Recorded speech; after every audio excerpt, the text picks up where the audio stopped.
I am very dicey. Should I buy a house or should I rent it out? Explore करने के लिए ना retire होने की जरूरत नहीं है. Actually, एक edtech platform पे मैंने course किया था. The offering was basically like you study first and then you get a job. That's when you need to pay us. Unfortunately, I did not get into a product job, but according to the clause, you still got to pay. Court case किया था, but the court was like कि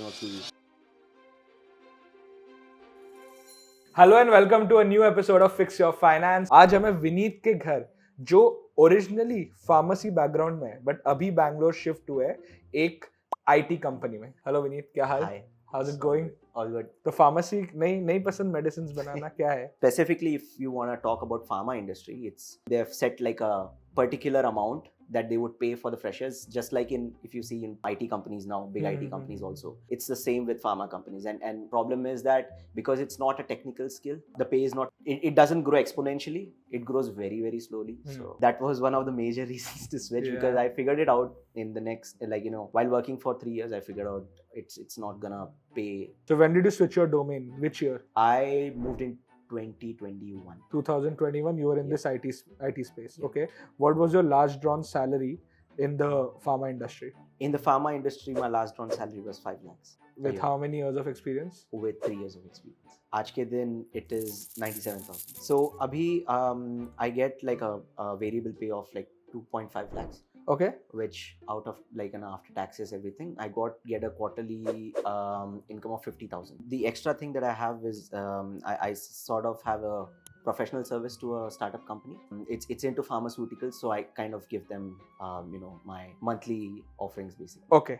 And उसमें वो consultancy का आपको कितना मिलता है monthly basis पे? I have a contract with them which is 1,20,000 a year. Okay.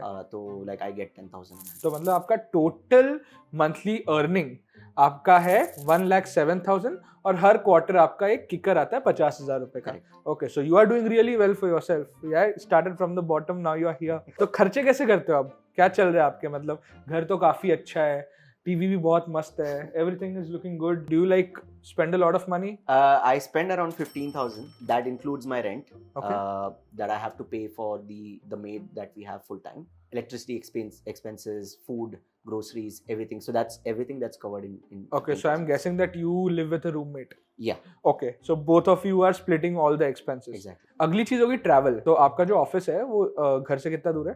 It's 9 kilometers. और आप कैसे ट्रैवल करते हो? Actually खुद का व्हीकल है, which is an electric scooter. अरे वेरी नाइस. और कितने की है ये scooter? So I looked for a second hand, which I actually got it for a deal. I got it for 90,000. तो जो 90,000 रुपीस था वो आपने कैश से पे किया, लोन लिया, क्या था? Actually it was a very urgent thing, so I took it as a loan. So I'm guessing a personal loan. It was from bank. और कितना परसेंट इंटरेस्ट है इसका? इसका है 13.7. 13.7%. कितने साल का लिया आपने? This is for 2 years. तो आपका EMI कितना जाता है इसमें? 4,700. तो ये तो हो गया स्कूटर का लोन. कोई और लोन है आपके? हाँ, actually two more loans are there. दूसरा क्या लोन है? One was for my dad. Actually he wanted some money urgently, so I took it from Bajaj Finance. इसका चल रहा है 11,200 rupees. 200. और कितना इंटरेस्ट रेट है और कितना अमाउंट था? इंटरेस्ट रेट है 13.5 and amount was 5 lakh rupees. तो ये जो सेकंड वाला लोन है, वो लोन लेने के बाद have you started thinking about building an emergency fund or something like that? Yeah, unfortunately उस टाइम पे नहीं सोचा था. हाँ, but अब are you working towards it? So I'm trying to save at least 10K a month. So पहले emergency fund मेरा नहीं था, basically for the sole reason that I was, like I mentioned, I wasn't making much and my family is entirely dependent on me. So I had to make ends meet. Yeah. And unfortunately because of that I wasn't able to do anything. But now I feel I should be. And yeah, so I'm trying to meet. आपने education loan भी बोला, तो ये B farm के लिए था? कब नहीं, का ये एक्चुअली एक एडटेक प्लेटफॉर्म पे मैंने कोर्स किया था फॉर प्रोडक्ट मैनेजमेंट, तो उसके लिए ये लोन था बेसिकली. ओके. एंड वो एडटेक प्लेटफॉर्म का ऑफरिंग क्या था? The offering was basically you study first and then you get a job. That's when you need to pay us. Unfortunately I did not get into a product job, but according to the clause you still got to pay. So तो इसके against क्या आपने कोई action लिया? Action तो लिया. I unfortunately also got 2 notices from their end, from their lawyer. Court case किया था, but the court was like कि you are stupid to sign that contract because they have written it everywhere. So from their end they are super covered. इसीलिए अब से अगर आप या जो भी ये वीडियोस देख रहे हैं, अगर आप कोई पेपर में साइन कर रहे हो, ठीक है, और अगर वो कोई लीगल पेपर है, प्लीज अपने किसी लॉयर फ्रेंड से वो एक बार प्रूफ रीडिंग करवा लेना। तो उस कोर्स के लिए आपने कितना बड़ा लोन लिया था? 3.5 lakhs और personal loan again personal loan है। कितना परसेंटेज? 13.5 tenure 2 years। और आपका उसका कितना चल रहा है लोन का अमाउंट? उसका चल रहा है 16,500। ठीक है, तो ये तीनों लोन मिला के आपका टोटल कितना, कुछ 32-33,000 होता है। या इसको जल्दी खत्म करो बॉस। आपका लाइफ का प्रायोरिटी ये होना चाहिए कि आप कहीं कहीं से 30-40 हज़ार रुपए इकट्ठा करो और ये लोन भर दो। बाकी और क्या खर्चे है? एवरी वीकेंड ऑलमोस्ट पकड़ लो 1,000-2,000 तो जाता ही है। 1,000-2,000, so another 10,000 rupees. Expenses wise तो I don't think you are doing anything wrong. जो बाद में पहले हो गया वो हो गया, बट आई एम श्योर कि आगे जाके आप सेम चीज नहीं करोगे। For sure, yes. राइट, आपकी करंट जो ईएमआई चल रही है और आपके जो एक्सपेंसेस है उसके बाद भी आपके पैसे बच रहे हैं, आई एम गेसिंग। तो Right. हर महीने कितने बचते हैं? हर महीने तो एक्चुअली मैंने ट्रैक नहीं किया कि हर महीने कितने बचते हैं, but I am assuming somewhere around 20-30,000 is what I save. आप ट्रैक नहीं करते हो, राइट। ठीक है। ऐसा भी तो हो सकता है कि जो 20-30 हज़ार बचते हैं उसमें 10,000 ही आप सेव कर पा रहे हो, बाकी 10-20 हज़ार खर्च हो रहे हैं। So is that happening? That is happening, yes. तो ये करो ना, आप एक काम करो, get a general idea of your expenses. General idea कि एक आप एक अपना नॉर्मल फाइनेंशियल स्टेटमेंट बनाओ। हर इंसान को अपना पर्सनल लेवल पे एक फाइनेंशियल स्टेटमेंट बनाना चाहिए, जिसमें सबसे ऊपर रेवेन्यू या इनकम आए, नीचे एक्सपेंसेस आए, फिर बाद में आपका इन्वेस्टमेंट सेविंग्स आए, और अगर आप कोई बिजनेसमैन हो या फिर आपको खुद अपना टैक्स पे करना पड़ रहा हो तो उस फाइनेंशियल स्टेटमेंट में आपको टैक्स भी इंक्लूड करना है।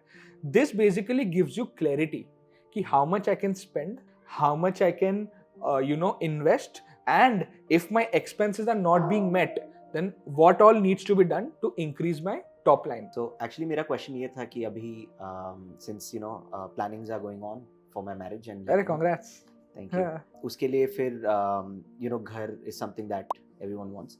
I am very dicey. Should I buy a house or should I rent it out, or what should I do, because considering my expenses also. To be very honest, at this point I don't think you should take any more liability.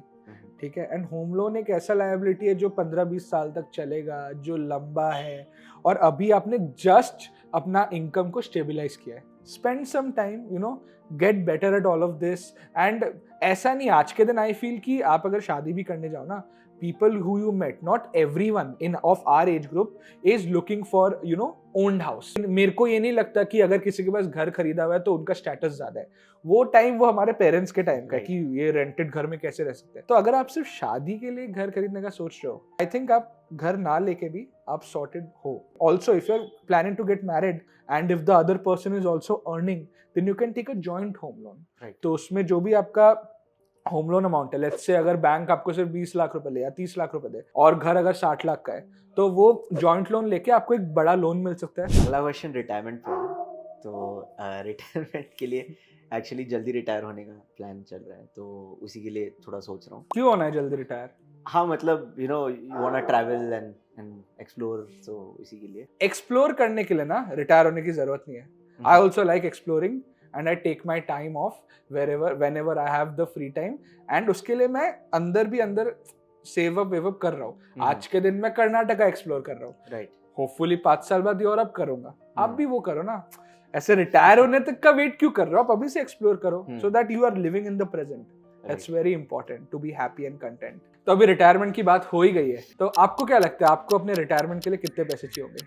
At this moment 5 CR is okay. 5 CR, ठीक है। अगला सवाल, अगर आपके पास एक unlimited budget होता तो आप अपने पेरेंट्स को क्या गिफ्ट करोगे? Both my parents are like very fond of houses. हाँ। जहाँ भी अच्छा प्रॉपर्टीज है I'll buy it for them. Very nice, very nice. और आखिरी सवाल, आज के कॉन्वर्सेशन के बाद अगले 5 साल में आप कौन से स्टेप्स लोगे अपने फाइनेंशियल हेल्थ को बढ़ाने के लिए?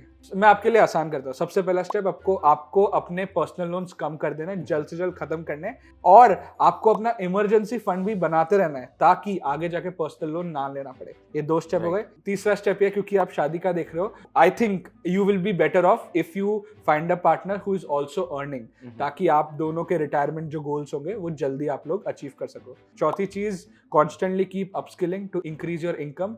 एंड 5वीं और सबसे इंपॉर्टेंट चीज है, आपके लिए नहीं सबके लिए, जब भी कोई कॉन्ट्रैक्ट आता है उसको प्लीज प्रूफ रीड कर लो। आई एम वेरी श्योर कि आप ये सारे स्टेप्स को फॉलो करोगे और आगे जाके अपनी जो फाइनेंशियल फिटनेस है वो बढ़ाते जाओगे। This has been a pleasure doing it, thank you so much. I hope guys आप लोगों को भी ये वीडियो देख के कुछ सीखने को मिला, मजा आया। ठीक है, अगर आप चाहते हो कि मैं आपके घर आऊं तो डिस्क्रिप्शन में गूगल फॉर्म है, उसमें आप अपने बेसिक डिटेल्स फिल कर दीजिए। We will get in touch with you. And if you found anything helpful or valuable in this video, तो अभी के अभी लाइक बटन दबाओ, सब्सक्राइब करो, ताकि हम हर हफ्ते आपके लिए अलग अलग वीडियोस बनाते रहे और आपको मजा आते रहे। Good bye.